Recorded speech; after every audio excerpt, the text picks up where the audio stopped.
Nous sommes dans le quartier de la Cruteno à présent. On parle de théâtre jeune public, mais pas que, vous allez le voir. Nous sommes au TJP, Théâtre Jeune Public avec Grégoire Caille. Ça va, Grégoire? Ça va bien. Vous êtes le directeur du TJP, vous êtes également metteur en scène. Oui. Et je voudrais qu'on explique, pour ceux qui ne savent pas du tout, ce que sont les giboulées de la marionnette. Qu'est-ce qu'on pourrait dire? Les Giboulées de la marionnette, c'est un festival. Maintenant, aujourd'hui, un des plus grands festivals européens de marionnettes. Il n'y a que les Alsaciens qui ne le savent pas. Mais ailleurs, ils le savent, en Europe, voire dans le monde. C'est un festival qui a lieu au mois de mars, comme son nom l'indique. C'est pour ça qu'André Pomarin et Éric de Dadelsen avaient trouvé ce nom, les Giboulées de la marionnette. Aussi parce que c'est un temps fort et que du coup, on peut imaginer qu'il en tombe des marionnettes, justement, comme des giboulées. Voilà. De printemps. De printemps. Est-ce que c'est pas un peu désuet aujourd'hui, à l'époque du film en 3D pour les jeunes, etc., de la marionnette? Aujourd'hui, derrière le mot marionnette se cachent des choses extrêmement différentes, diverses. Et entre autres de la 3D aussi. C'est-à-dire que les manipulateurs d'ordinateurs qui travaillent pour Spielberg appellent marionnettes leurs personnages qu'ils animent à l'ordinateur. Aujourd'hui, les marionnettes à fil, elles sont motorisées. Elles sont guidées par ordinateur. Il n'y a plus le petit manipulateur caché derrière. Parfois aussi, on peut revenir à des choses extrêmement traditionnelles, mais aussi des choses extrêmement modernes. Donc le monde de la marionnette a évolué avec son temps, finalement. Et aujourd'hui en France, je pense que c'est à Strasbourg qu'on a beaucoup bougé. Aujourd'hui en France encore, il y a cette idée que ça serait dans le monde de l'enfance.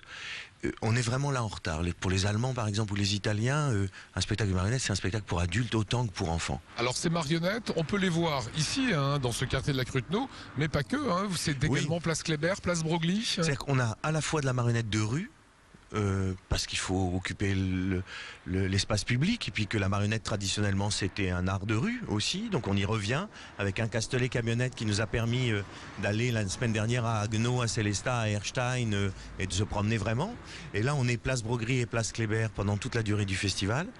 Et puis il y a maintenant, traditionnellement, on fait des spectacles au Théâtre National de Strasbourg, on fait des spectacles à Pôle Sud, on est à Bischheim, on est au Cheval Blanc à Schiltigheim, on est à Ilkirch, Grafenstaden.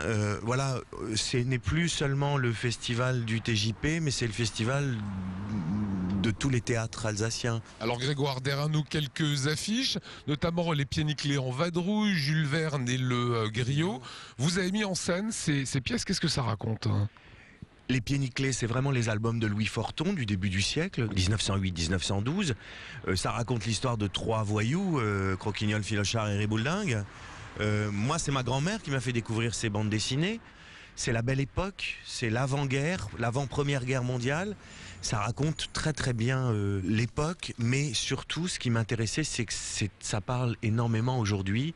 Et par exemple, samedi et dimanche, quand on jouait en période électorale sur la place Broglie, ces Pieds nickelés qui prennent le pouvoir, qui se font élire députés et qui deviennent Premier ministre et qui font n'importe quoi, ça avait des résonances amusées et amusantes pour un certain nombre de spectateurs qui ont bu du petit lait.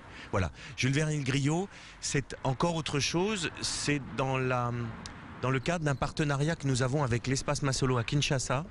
J'ai monté un spectacle avec 2 comédiens africains et qui confrontent Jules Verne et les romans qu'il avait écrits et qui se passent en Afrique. Et le griot africain. Et le griot africain.